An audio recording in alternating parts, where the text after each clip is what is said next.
Yes, sir. How do you feel about the state thinking about buying the abandoned or proposed abandoned rail lines from Millinocket up into the county? That's a tough one. I did a doctoral dissertation where I did some price analysis that showed how much more valuable the land was near one of the rail lines up in just north of Caribou than where it wasn't. And so I could viscerally see what the costs are. Rail is much cheaper for producing that power.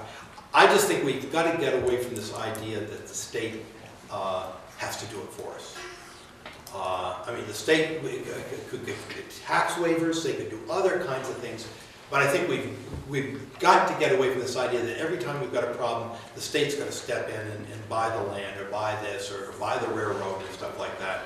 I mean, I've been chairman of the Finance Authority of Maine. There are mechanisms where you can give all kinds of loan guarantees and stuff, so that the risk of a person buying something like that is relatively low.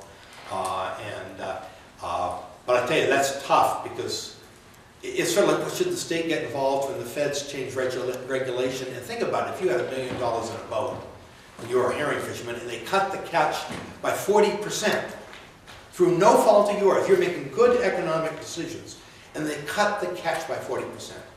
And so it closes Stinson Canyon, you know, and it affects the pricing for herring, for lobstermen, and the price of lobsters are low. And I say that's unconscionable. If you're going to change things, and I'm not saying you don't need to change stuff, do it in small increments.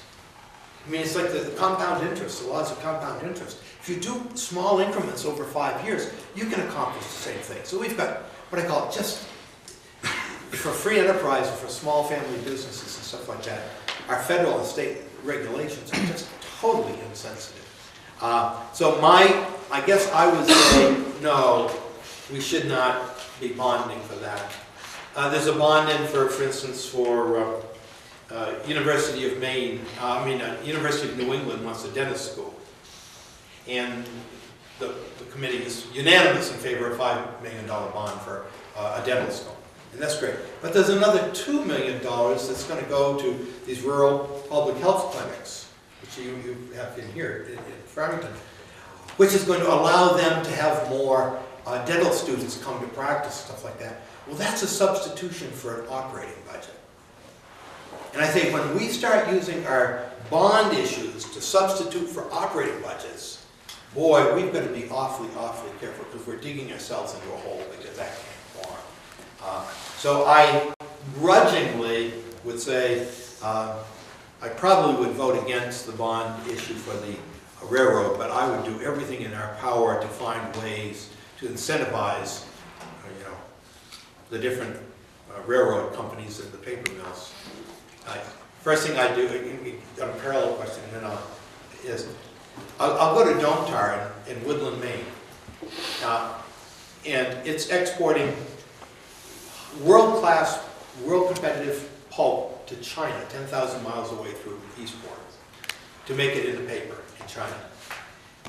Domtar is owned by Weyerhaeuser Corporation, one of the largest corporations in the world, out of Tacoma, Washington. If I become governor, I will go out to meet with George Weyerhaeuser IV and say, what is it going to take to have you rebuild that paper machine that's 100 feet away from your pulp machine in Woodland, instead of exporting it 10,000 miles away?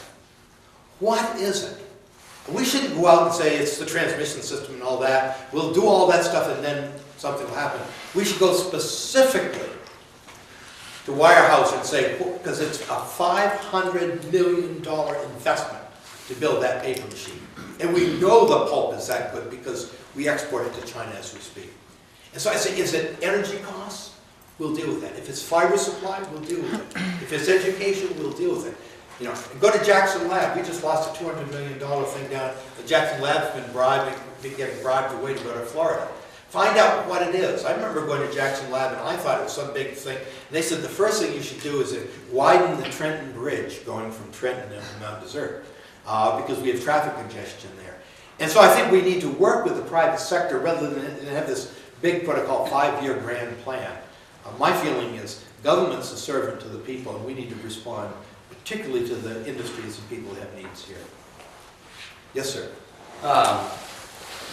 In the beginning, you were talking about how we need to use like our shores. Some cool statistics about the miles of shoreland and you know, the amount of woods we have. You also mentioned dams, and you mentioned specifically Florida Power and Light. I work up there as a guide on the Kennebec, where the Harris Station Dam is, and they are putting out a lot of power and selling it. And also the rafting people are using the gate and have to pay. So the last question. And the dams let the water out to make sure the water isn't too low and right, low right. flow and all that. Right. My question is, with all this cutting that we're going to have to do in the budget, how are we going to buy those things back? Because you mentioned buying things back. Well, I've got a campaign plan for that. I'm not sure I want to announce it today. But the answer is that if you can get low-cost money, you can buy it back. And if you can get lower-cost money in certain circumstances, cheaper than Florida Power and Light can, you can technically buy this stuff back. So I think what you should, we need to reclaim our lower cost. You know, we've got a dam that's owned out of state, 100 yards from my house in Ellsworth. You know, High-Head, a Munson Dam built in 1927, beautiful. But they don't run it, you keep it for capacity, and it gives them the green credits that they need. I can't even remember who owns it, some out-of-state firm.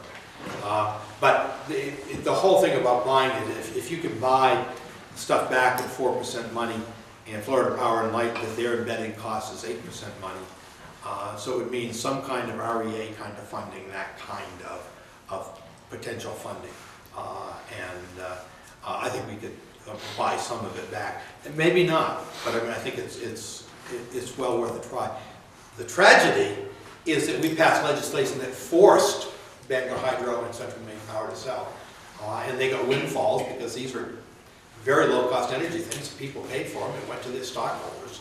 It didn't go pass on to the people of Maine. And we need to reverse that legislation and pass legislation that allows them to compete, not to have monopolies, but to compete.